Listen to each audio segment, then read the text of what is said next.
Čauky, vítám vás u nového videa. Tentokrát to není vlog.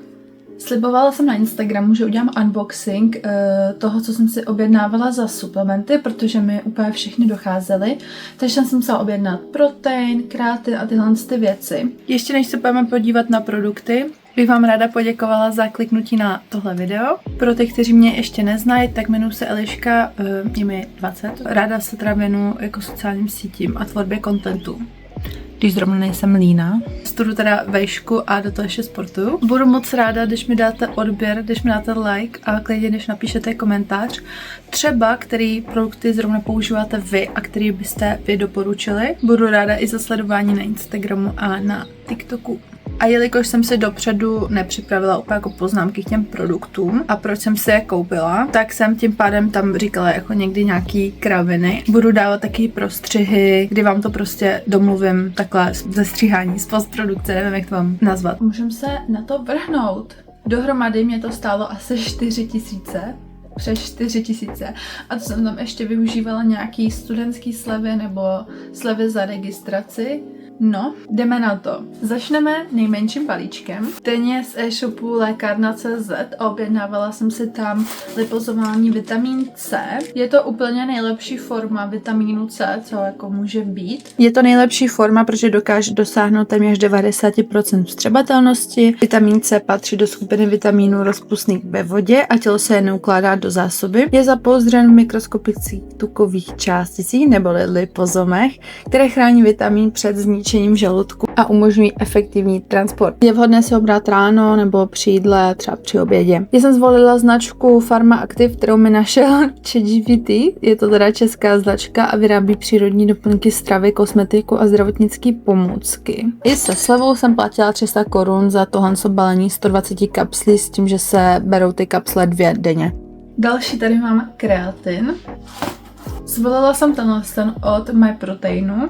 Já už jsem teda od nich kreatin měla, no tak jako na zkoušku, jestli to vůbec jako budu brát, jestli to budu vůbec jako využívat a jestli mi to vůbec bude chutnat. A zjistila jsem, že v pohodě, takže jsem se trošičku začala zajímat o to, abych si vybrala jako ten z těch lepších, z těch kvalitnějších. Ten kreatin má i ten německý certifikát Creapure. Myslím, že to je německý, doufám. Vybrala jsem si teda Blue Raspberry Flavor, protože bych nechtěla bez příchutě, to mi přijde nechutný. Všechny věci, které mají příchuť, co se týká suplementu, nepřijdou nechutný. Téhle 100 kilový balení, tak na MyProteinu stojí originálně asi 1000, myslím, ale já pokaždý, co tam nakupuju, tak využívám taky ty influencerský slevy, takže většinou mám v košíku kód od Verči Vobecký, Vobe, je ten její kód.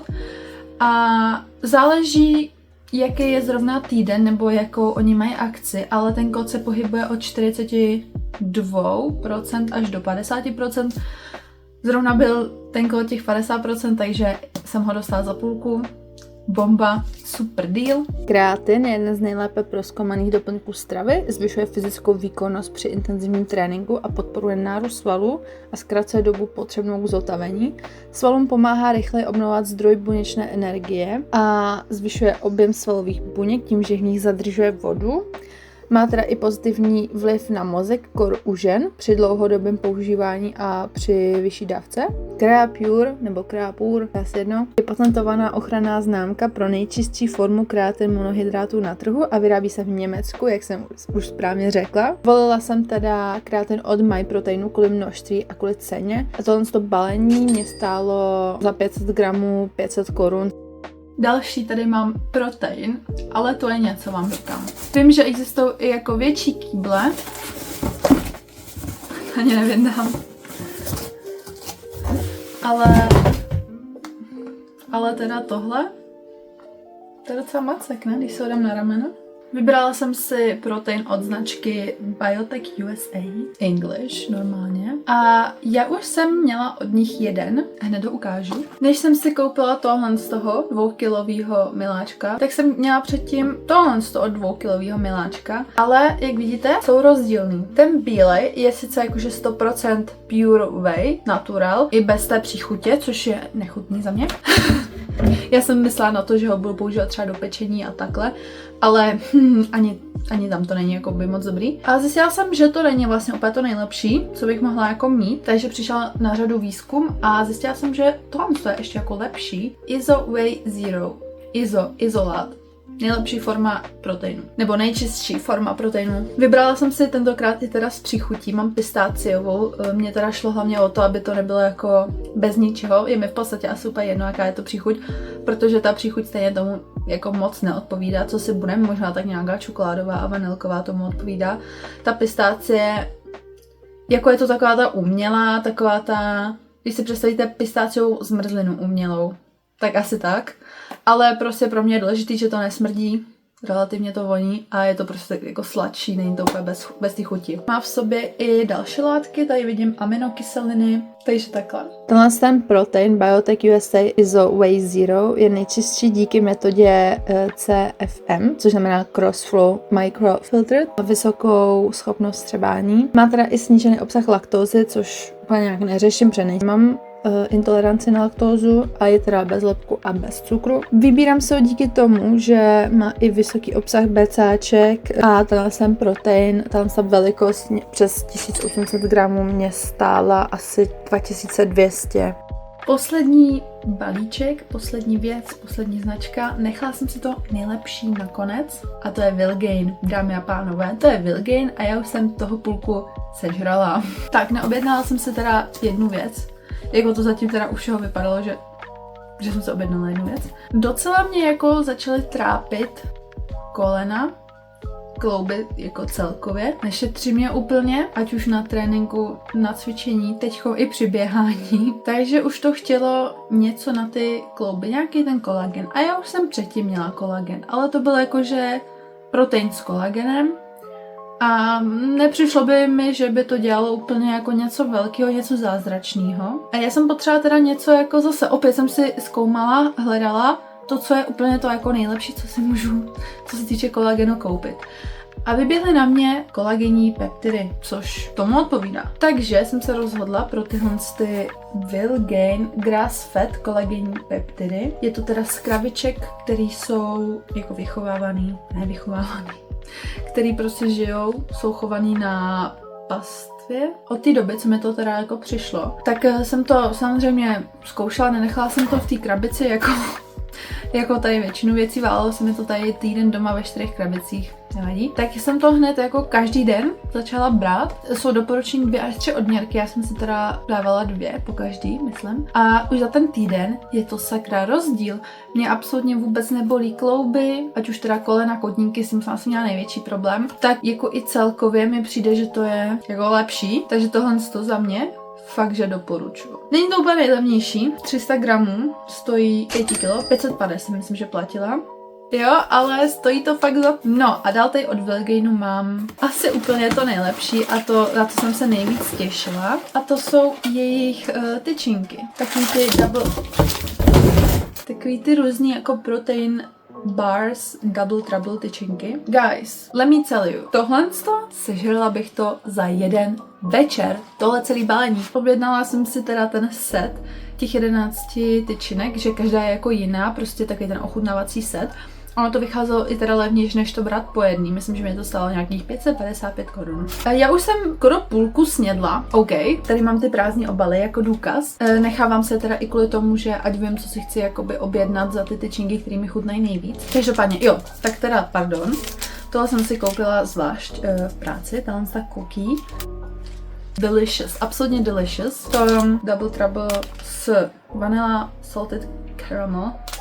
Co bych k tomu můžu říct? Já jsem si vždycky říkala, při každý tyčince si to říkám, dám si jenom půlku a tu půlku si nechám když tak na potom nebo na další den. Dala jsem si tu půlku, potom jsem se na tu tyčinku, že takhle podívala a tu druhou půlku jsem i hned sežrala. Další Double Trouble, tohle je příchuť Velvet Coco Almond. Tohle, co jsem si objednávala k tomu, není to jako součást toho balení těch 11 tyčinek, ale tyhle ty proteinový nut butter cups.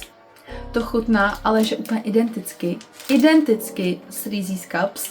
Ale samozřejmě to složení je úplně o něčem jiném. Tuhle tyčinku si pamatuju, že jsem si vybrala jako první, že si ji dám z toho celého balení. Je to blueberry cheesecake. To byla asi zatím jako upřímně ta nejlepší, kterou jsem jako měla. Tak a poslední sežranou peanut butter and raspberry jelly. Top. Já už to ani jako nemusím opakovat. Prostě top.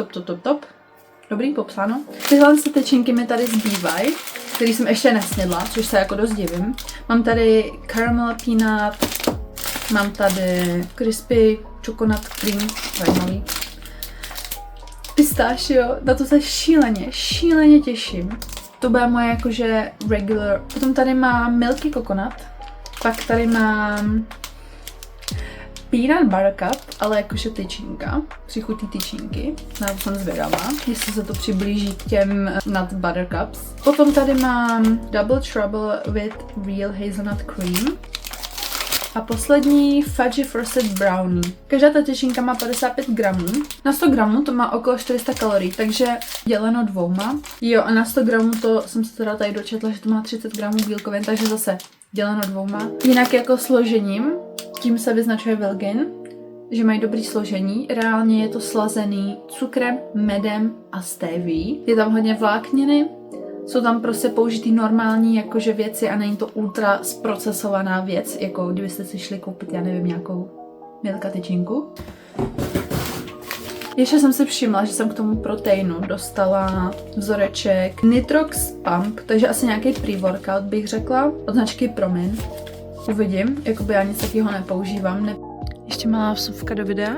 Chci vám ukázat, jak hezky ty věci skladuju. Mám tady takhle hezky skřínku u postele, bobík. A tady dole jsem se na to zřídila takový hezký místečko, předtím jsem tam měla jiné věci. A jakoby perfektně, vidíte to, jo? Perfektně se mi to sem vleze. Takže hezký kreatin, ten kolagen, tady ty tyčinky, tady mám suplementy, které jako čekají na otevření. Tady mám ještě nahoře tyhle tyčinky. Lidi jsou docela disgusting, respektive mě přestali prostě chutnat a mám jich tady asi 10 ještě. A to byl dárek nákupu, nevadí, nějaký ovoce. Nějaký další věci, jako bordel. No, ale tohle to se chci fakt pochlubit. To vypadá hrozně pěkně. Jo, on mě tady přišel pochválit a pomazlit. No, ten kocour. Takhle. Kdyby vám bylo divný, že jsem jako koukala furt jakože on and off do kamery a někam vedle, tak já mám tu obrazovku promítnutou na notebooku, protože bych byla absolutně nervózní, kdybych se neviděla. Ježiš, ten je ospínkaný. Kdo se mi to tady skovává? Ahoj. Joj. Tak já tě nebudu ukazovat už. Já už tě nebudu budit. To by bylo pro tohle video všechno. Děkuju, že jste na něj klikli a že jste se na něj podívali. Budu se na vás těšit u dalšího videa a nezapomeňte mě sledovat, jak tady na YouTube, tak i na Instagramu. A budu ráda za to, když mě budete sledovat i na TikToku. Určitě mi nezapomeňte dát like a budu ráda i za komentář. Mějte se, ahoj!